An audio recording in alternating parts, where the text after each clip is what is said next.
All right, guys, this is actually take number 3. Hopefully, it gets right this time. So right now we're looking at Russia versus Uzbekistan. I picked this fight specifically to test myself and see how my own game analysis goes.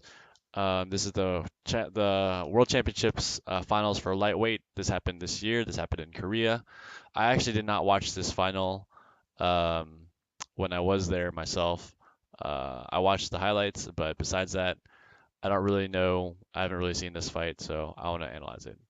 What we're looking at here is Uzbekistan versus Russia. The Russian player, I don't really know that much. I'm sure he's a pretty strong guy because he made it to the finals of the World Championships. The other guy I kind of watched for a while was the guy from Uzbekistan, Nikita. He's a very strong defensive player. He likes to pick his shots. He doesn't, at least when I watched him in Korea Open, he doesn't mind sliding back 4 or 5 times to find the right shot to go in. He's a very strong defensive player, and so I want to see and test myself to see my own game analysis to see if I'm correct.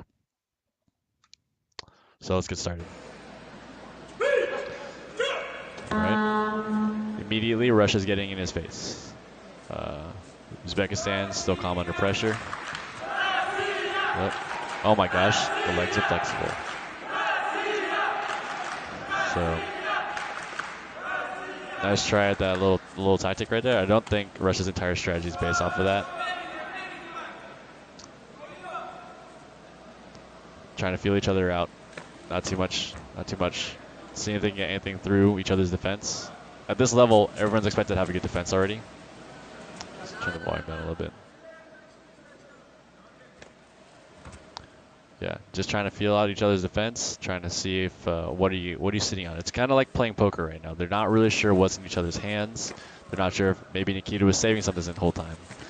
This Russian guy's it looks like this Russian guy actually, now that the match is moving forward, it looks a lot like this Russian guy's game is based off the dynamic of his front leg. Um, he's trying to find this way in this way. He got the, from in close, he got the wraparound hook. He's been flicking this kind of to Uzbekistan's face this whole time. So the entire game plan is trying to find a way for this front leg to get in and try and score that way. I don't know if there's a secondary motive, like maybe he wants uh, the Uzbek guy to just be completely worried about this so he can set up a back leg. But it looks to me right now he's very, very world class at his front leg already, and he's just trying to use his strength against Nikita.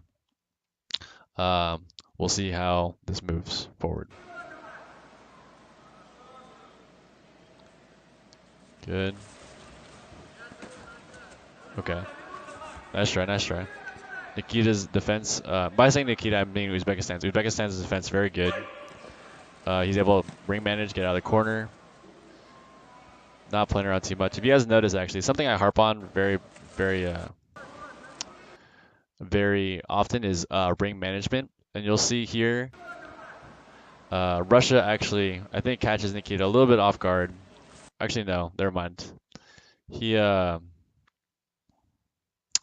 Nikita, for some reason, angles in this direction. I'm not sure.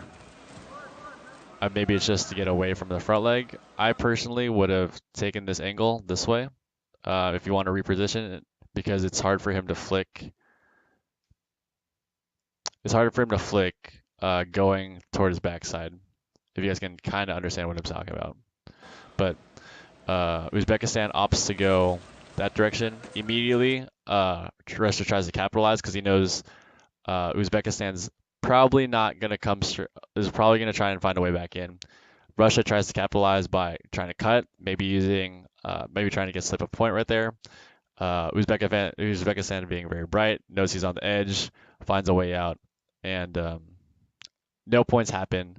But there were a lot of scoring opportunities here for Russia that Uzbekistan defended. It's very subtle. It's a very high level game, high level defense, high level tactics. Uh, I think for the most part, even small stuff like this, stuff that very good players know to do. If you notice here at the very edge, he tucks, he rolls his shoulder and upper torso away from the kick to reduce the impact on the armor, because the armor is pressure sensitive, obviously.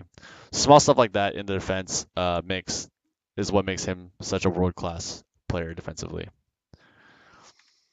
Okay, clear and keep moving. I think Uzbekistan's still trying to find a hole in the defense. Trying to find a hole in the guy's game. He's still feeling it out. He's still looking. I'm sure he's formulated something right now. I personally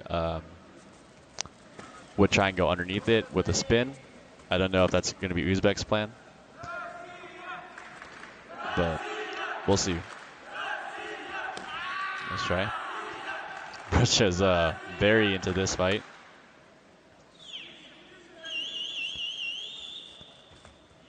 Russia's trying to see if he can find a hole. Still nothing. Uzbekistan's super tight on the defense. Doesn't give him anything.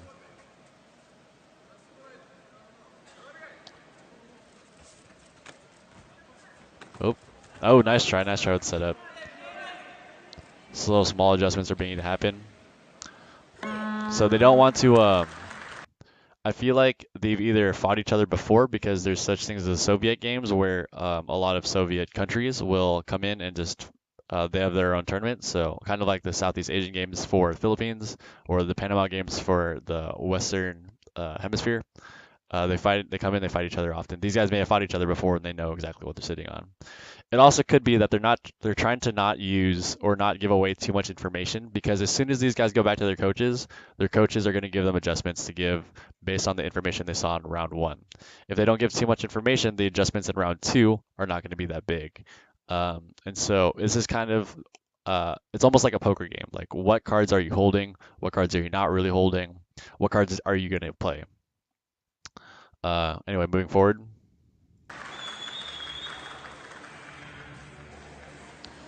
Do the whole break? Yeah, they show highlights. Okay. Next round's getting started. Okay. See Uzbekistan's trying to bring some forward pressure. If you notice here at the very beginning of the match, I keep saying Nikita. Uzbekistan. His first name is Nikita. His stance is very aggressive. He knows this match. He went to his coach. He's bouncing small stuff like this. He's bouncing forward already. Small stuff like that. We know Uzbekistan's looking for something already. His coach gave him a play. Nikita's already looking for the play. The easiest way to make plays happen is by applying pressure. If you apply pressure, this guy is automatically thinking reactively, what's he going to do to me? What's the game plan? And yeah, Nikita's on the hunt. Sorry, Uzbekistan's on the hunt. I keep saying Nikita. He's on the hunt. What the coach had told him to do, I can only imagine is getting around the front leg because that's all the information really that Russia had gotten was I use my front leg a lot. So I think his whole game plan is probably moving around this, some kind of defense, either underneath this when it's up, if his leg's cutting underneath it, or going on top, or maybe even spinning. Something around this front leg, because that's all the information they're given right now. Unless, like I said, there's previous information from before that I have no way of knowing about. Okay, good. I like the response by Russia. If you look here, small subtle stuff like this. So immediately he's going backwards. This slight flinch, that's a little bit big. He knows this kind of information is like, this doesn't look very big, but in terms of Taekwondo, it is a lot of information that as soon as he's pressing forward, his initial defense is still the front leg. Now Uzbekistan knows this. He's thinking, okay, so this is what it looks like. Uzbekistan pressures. The response is the front leg. Uzbekistan sees and maybe starts gaming front leg. The next level of this, Russia knows Uzbekistan sees the front leg. So Russia's response, which I don't mind, is to press forward because he doesn't want Uzbekistan to come up with the next level, which is how to trap the front leg. He doesn't want this scenario to happen. So immediately he changes, goes on the offensive. So here, I I think that's just to reset the game. So Nikita or Uzbekistan's game plan is he has to reset a little bit and rethink about how that came up. Um, Uzbekistan's been fighting for a while. He took the opportunity to take a headshot because Russia doesn't seem like he wants to give any ground backwards. So that's why the headshot was so close, and that's why Uzbekistan took that risk, and he felt that, which was right. Russia didn't move back. It was just a little bit off, um, and I feel like Russia's a little bit on the back foot now. Oh, Gumjung for Gumjung for whatever the stopping the play, stopping the match. Yeah, still looking for the opening. What it looks like the defense after watching the first two attacks, it looks like Russia's entire game plan was Nikita only slides back maybe one space, maybe two spaces. So come in deep, wait till he stops moving back, and then try and flick it to the face, flick it to the body, because right here and right here aren't working because he's set still. So if you come in deep, use a front leg way deep. Nikita on the other hand, or Uzbekistan on the other hand, I think knows that Russia's trying deep attacks. So the way to counter a deep attack is you hold your ground or you move forward on your counter. Both guys are adjusting almost on the fly already to each other's game plans coming into this match.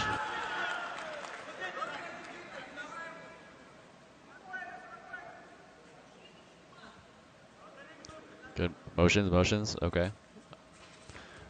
Uzbekistan's still looking. He's looking for something specific, I think.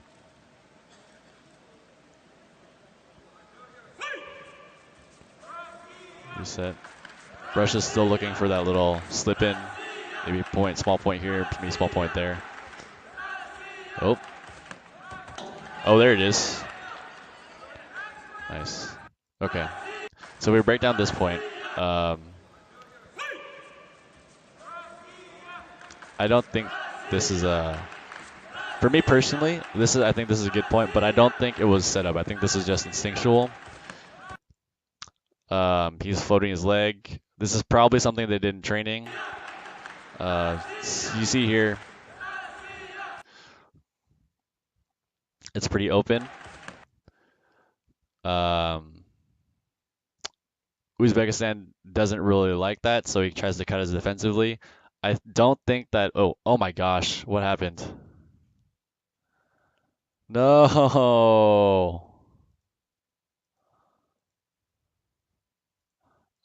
Where were we? Where were we?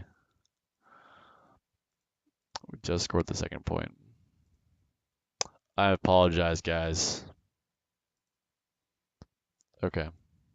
So a little bit behind here. Oh, okay, so this is like the exact spot.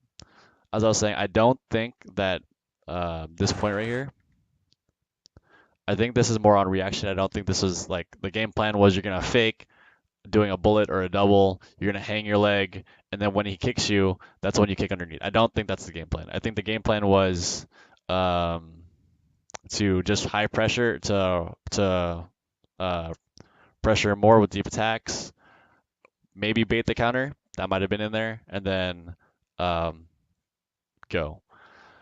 Like I said, I don't think this was the game plan. I think that this was just reactionary, and it's just attributed to Russia being a good player, being world class, and having and being able to recognize opportunities when they present themselves. But anyway, good reaction on Russia's part, and so he's up. Oh, that would have been good follow up on.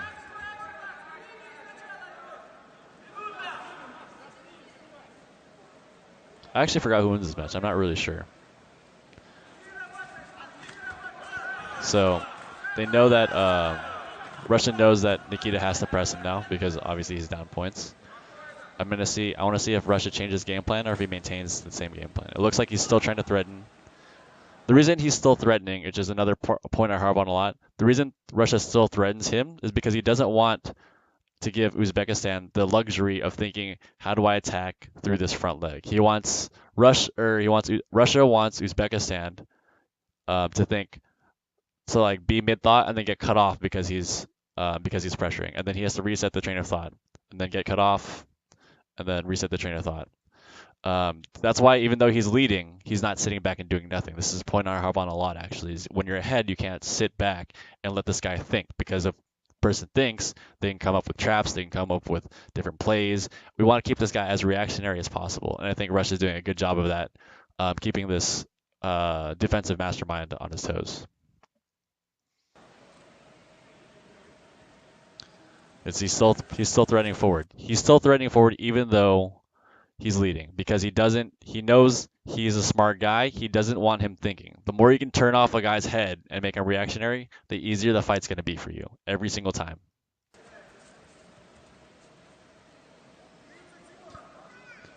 Uzbekistan still looking for a way in. With both these guys' defenses and both their legs being as dynamic as possible, I mean, it's going to be hard to break through. I personally, my recommendation for this situation is kind of a risky trade, but it's one that I feel like you'd have to take if you can't get through any other way. Is if you can't break through the backside, if you can't break through going underneath, when his leg is up in the air and it's flicking on the extension, on the leg's extension, if you could spin underneath or spin to the face, I think that's one of the options I would have chosen personally myself. I'm not these fighters. I don't have their tools. I'm not sure what their coaches told them. And the risk to that is him flicking up and going to the head. I mean, that's a risk you take when you spin. But if you can catch and you can time when he's extending it, or bait it to when he extends it and then spin, that would have been my personal recommendation. I don't know what they have in store next, but I'm just letting you know beforehand. That's what I would have. That's how I would coach against someone like this. Given myself, like I would coach myself like that because I know what weapons I have. I don't know all of Uzbek's weapons. Anyway, moving forward. Last 15 seconds, they made, okay, still some pressure. I was going to say maybe sometimes some players just waited out, wait to get back to the coach, see if the coach sees anything from the outside that may be open. Oh, Russia's still applying pressure. Smart, very smart. He doesn't want Uzbekistan to think. Now that they're coming back to the chairs, we'll see if, see what adjustments are made here in the third round.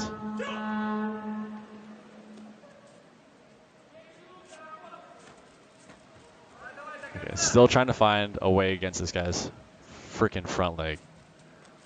Okay. Oh, wow. That was actually super good of adjustment.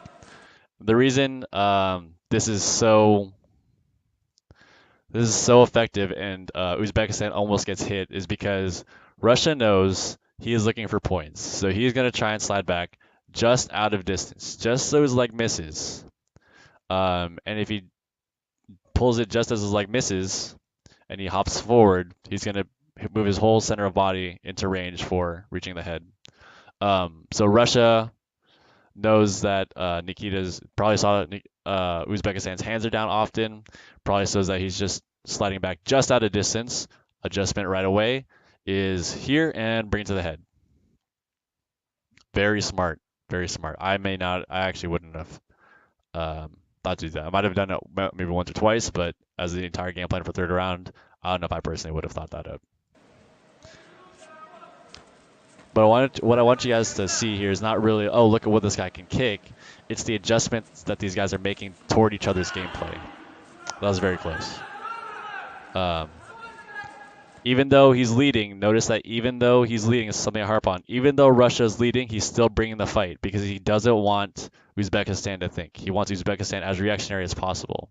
The risk to doing this is that he could get countered, obviously. But I think he's banking on the fact it doesn't seem like Uzbekistan has been responding. It doesn't seem like he has a strong defense against this. It doesn't seem like he has any real answer to the leg. And so if someone doesn't have an answer for what you're doing, you just keep shoving it in their face or to their body repeatedly until maybe they figure it out. But until then, score as many points as you can. He's leaving himself a little bit open now. Settle back down. He's still looking for points. Russia's keeping him on in the defensive. They don't want him thinking. This guy's been in a world championship so many times already. He's been here before. They don't want him thinking about how to counter this guy's crazy front leg. I think this is the guy who beat Kim Hoon, like, humongously with his front leg. His front leg is super dynamic, super fast, it looks like. Probably has a little bit of force onto it. Okay. Oh my gosh, good point. Okay. Let's see it. Underneath. So, if you guys didn't catch it, the point was scored on the cut kick defensively. Right here. Okay. And then he comes in, not really sure what he's going to do. It seemed like Russia hesitated for a second, and Nikita landed it. Like I said, I think I don't know if the entire game plan. I don't think the entire game plan is around. Fuck, I hit the wrong button again. Sorry, dudes. Like I said, I don't think the whole game plan is based around like trying to do that. I think that this point that comes up is oh my gosh, it's still ahead. I don't think Uzbekistan's game plan was wait till he hesitates using his back leg and then score a point. I really don't think that's it. I think this is just this almost seems like just a reaction from Uzbek to cut because he's moving in. I guess it was a good attempt by Russia. He didn't block properly, and just based off Uzbekistan reaction time, he was able to score a point. Like that just goes back into training. And being a high-level player like both of these guys are, you got to recognize small cracks in the defense like that or small opportunities like that when they present themselves because your opponent at this level is not going to give you much more than that. This is just a small break in the guy's hands, and Uzbekistan capitalized. So good for Uzbek. Okay, now he can sit a little bit more comfortable. He's ahead. I don't think that the game plan is going to change too much. I think just based the way Uzbekistan always plays, he's always been semi-defensive. He puts a lot of pressure forward. He gives them options to move back, gives them options to angle, gives them options to counter. But I don't think personally the game plan is going to change. I think Russia's a little bit flustered right now, probably because he's down. They have a minute left between who's going to be the world champion and who's not. We'll see how the rest of the game plays out. I think Russia's probably going to keep, at least in my opinion, would probably keep the same game plan. I don't know if he's going to change it now that he's down. I think the same game plan is just either he's going to okay, he's just using his back leg instead now. Okay. So the adjustment, I don't know if the coach gave it to him or he made it himself, was this front leg stuff isn't working anymore. This front leg isn't working. Just use your back leg and attempt with your back leg as this guy's cutting. Like I said, well, that's the adjustment. I don't know whose call that was. I don't know if it was Russia being smart or if his coach. But that's the adjustment and obviously pays off.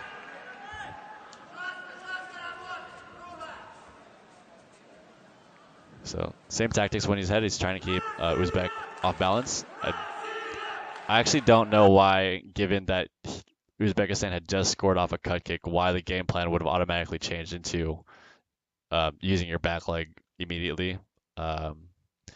Maybe it's just they're both a little bit tired. Maybe it's actually a mastermind plan by Russia that I have no idea. But for me, that seems like an interesting choice, given that you just got scored on because you used your back leg against this guy's cut. But yeah, I mean, sometimes risk pays off. Sometimes doing the unexpected pays off. Anyway, we'll keep going. Last 30 seconds, I think. It looks like this is probably going to be... Oh my gosh, is this a... I know it's just a celebration, looks like. Oh my gosh, he tagged him. Oh my gosh. Good job, man. He's been trying to fish for this all day. He's been trying to fish for this this small opening. Maybe he can slip it in. All the stuff he was doing earlier where he's like cut and then extend, cut and then cut and then extend, cut and then extend. He's been fishing for that all day. And finally, near the end of round 3, one of them connects and it's paying off big time. Wow, props so far, finally landing that, man. Staying true to the game plan. Oh, those are actually pretty close. He knows also now that I think I think from what it looks like after watching this 3 rounds, this base leg and his front leg are probably not going anywhere. When Uzbekistan's coming in, he could probably feel that this is stable. I think Russia knows this is stable, and so when Uzbek is coming in, um, it puts his head into range because at full extension, obviously the head's a little bit out of range. Now he's moving in, so it's going to be in range. And so Russia's defense is body face, body face. And I mean, props to him, man. It's a good defensive tactic. I think his coach probably called that. And it's getting dangerously close to Uzbek's head. I don't know if Uzbek's going to be able to pull this off. Oh, that was a good shot. Good try. Turning side. Okay. It's stuff like this that he's trying now. I would have tried that earlier because, well, it looks like Russia wins. All the stuff Uzbek was doing here, I would have, like, I would have, I wouldn't have waited this long to do it personally because now Russia knows that if there's a spin, like he has the option to just fall out of bounds with 6 seconds. That's like 1 or 2 kyongos or gumdungs at the maximum, and I mean that's it. Um, so I think that the options and the choices to spin nowadays here, I don't think this is a little bit too late of a call for me. And I think that maybe if one of those worked, I mean, you're only 3 points down. Maybe if those one was connected, sure, that'd have been good. Overall, congrats to Russia. The main points to take away from this are he stuck to his game plan. I think he also won because of how did he score? He scored on that. He scored reaction like on that reaction. I think finding the reaction of your opponent. So being physically prepared. You guys get it? Physically prepped. I think both scores by Uzbek and then by Russia, both of them, I don't think were necessarily the game plan to hit. I think that they ended up scoring just because they're both so well trained that when the opportunity presented itself, they just shot for it and they made it. So I think that's how most of the scores in this game were scored. Um, and that's just being physically prepared for this caliber of a game. So physically prepared. So Russia, in my opinion, won due to training, um, and staying with their strength. I think is the next takeaway. Staying in. I don't know if you guys read that strength, because it looks like Russia's. Let me clear this for you. Russia's entire game was on this front leg. All his points on this, for the most part, looked like he was trying to poke this in with this front leg the whole time. And back here, oh, back here, in this instance, when it really mattered, this small slip in, like it took him 3 rounds to freaking hit it, but this small slip in, staying with his strength, knowing what has been winning me these fights, is this front leg slipping in, and you keep shoving it down your opponent's throat, and you keep shoving it down. I think that's the main point. Being physically prepared, both these guys got their points being physically ready and well trained that they saw the opportunities in those situations and went for it. I don't think that was the game plan. And just staying on the strength zone. And Russia was able to slip it in. I mean, that's point wise, that was about it, right? I think there's not too much else to be said from this. I mean, good adjustments on both sides. I think that Uzbek should have tried to opt to spin, like I said earlier. But besides that, it's that's it. Those are my main takeaways from this. Is he won, or excuse me, Russia won due to those points I made. Anyway, guys, this is just interesting for me to try and test where I'm at. Hopefully, you guys got something of value from this, and I'll see you guys tomorrow.